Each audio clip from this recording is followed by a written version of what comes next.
Alberto Varela felicita tanto PP como BNG polos resultados do pasado domingo. Sobre o desplome dos socialistas, o rexedor Vilagarcía di que toca abrir un proceso de reflexión ao tempo que pecha filas arredor da figura de Besteiro. Tomar nota, corregir os erros que puidéramos cometer.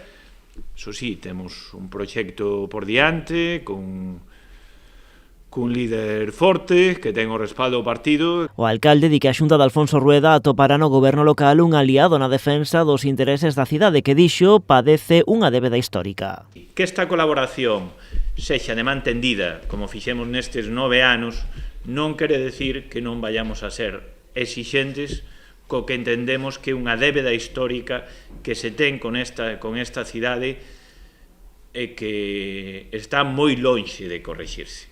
E di que agora o PP terá que cumprir con todas as promesas que fixo en campaña, como a reforma da avenida de Rosalía de Castro ou a ampliación do polígono do Pousadoiro. Agora están dicindo que van a executar, o dixeron en campaña, o dixo o presidente da Xunta de Galicia, que vai a cometer a ampliación do polígono do Pousadoiro, mantendida por parte do Concello de Vilagarcía. Agora, vamos a exixir que esa promesa se cumpla. E o rexedor engade outras demandas como o arranxo de outras vías de titularidade autonómica como son a Avenida de Cambados e Agustín Romero, as beirarrúas en Bamio ou noticias sobre a estación intermodal ou o cuarto xulgado para a cidade. Que a Xunta de Galicia o poña como prioridade absoluta de toda Galicia nesas peticións que ten que realizar o Estado dentro de esa prelación de necesidades por parte da Xusticia.